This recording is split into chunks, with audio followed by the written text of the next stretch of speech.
मैं फारसी इतनी अच्छी कैसे बोल लेता हूँ, बहुत सारे लोगों ने मुझसे ये सवाल किया। कल मैंने बताया था मेरा जन्म तेहरान का है, तो फारसी मैंने बहुत नेचुरली या फिर कह सकते हैं ऑर्गेनिकली सीखी। घर में पंजाबी बोली जाती थी तो पंजाबी सीखी, हिंदी और इंग्लिश स्कूल ने सिखा दिया।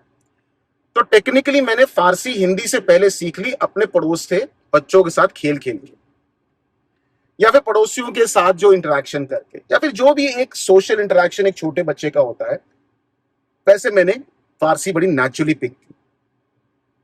उन दिनों में ओटीटी तो होता नहीं था, केबल टीवी तो होता नहीं था, और इंडिया की तरह वहां पर एक ही चैनल था, दूरदर्शन का काउंटर पार्ट, उसको बोलते हैं सिदा और सीमा। तो सिदा सीमा का हर रोज शाम को 5 से 6 एक बच्चों का प्रोग्राम आता था, कार्टून्स एंड स्टोरीज एंड गाने। तो मेरे को अभी भी क्लियरली याद है, उसका जो प्रेजेंटर होता था या जो भी उसके अंदर कंटेंट होता था वो सब का सब फारसी में होता था एंड फारसी में डब्ड होता था। मुझे आज भी याद है, पापा मुझे एक बार पिक्चर देखने ले गए। हमारे घर के पास एक पिक्चर हॉल था, पिक्चर थी शोले।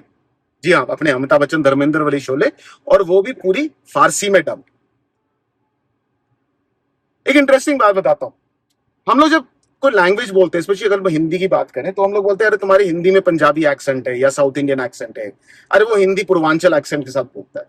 लेकिन जब आपकी फारसी अच्छी होती है, बहुत क्लियर फारसी बोलते हैं, तो ईरान में लोग बोलते हैं कि आपका कोई एक्सेंट ही नहीं।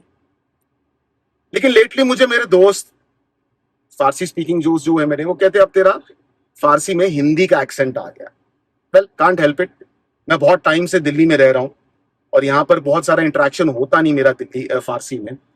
पापा थे, पापा से बातचीत हो जाती थी, और खास करके जब हम चाहते थे कोई आसपास के लोगों को पता ना चले हम क्या बात कर रहे हैं, तो हम फारसी में बोलते थे। लेकिन पापा तो अब चले गए। But thanks to internet, thanks to YouTube, बहुत कंटेंट है, फारसी म्यूजिक है, फारसी न्यूज चैनल्स हैं, फारसी का बहुत मूवीज या शॉर्ट स्क्रिप्ट्स आती हैं। तो मैं कोशिश करता हूँ कि मैं उनको देखता रहूँ, उनको सुनता रहूँ, ताकि जो मेरा ये स्किल है फारसी का और जो मेरा फारसी का लेवल है बोलने का, उसको मैं मेंटेन कर सकूँ. خیلی ازم پرسیدم چطور فارسی به این راحتی و مثل ایرونیا صحبت می‌کنی. من قبلا هم گفتم من متولد تهرانم، یه وقت خیلی زیادی اونجا بودم.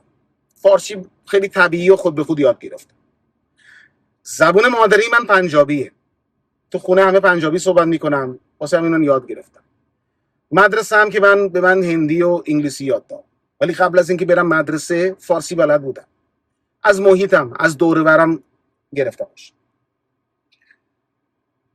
با بچه محل بازی میکردم، فارسی یاد گرفتم. با همسایمون رابطه داشتیم، رفت و آمد داشتیم، فارسی یاد گرفتم. هر کی از خونه بیرون بود فارسی صحبت میکرد که من فارسی یاد گرفتم. اون موقع که کانال ماهواره‌ای یا اینترنت یا اوتیتی نداشتیم، یه شبکه بود، شبکه صدا سیما، و هر روز عصری از ساعت 5 یه برنامه کودکان میزد. آخ چقدر دوست داشتم اون برنامه رو. اون برای یه ساعت تلویزیون برای من بود. مدرسه موشا، آخ بازم مدرسم دیر شد، حاج زنبور اسد، همه چیز تو فارسی بود. واسه این فارسی یاد گرفتم. ولی الان چند وقته دوستای من که فارسی صحبت میکنن میگن دیگه لحظه هندی گرفتی. چیکار کنم؟ من یه وقت خیلی زیادی، من ساکن دهلی ام، هیچ کی ندارم فارسی باش صحبت کنم، واسه من لحظه گرفتم. با بابای من صحبت میکردم، خدا بیامرزتش، مخصوصا وقتی که نمیخواستیم دوره وری بفهمن چی میخوایم بگیم فارسی صحبت میکردیم.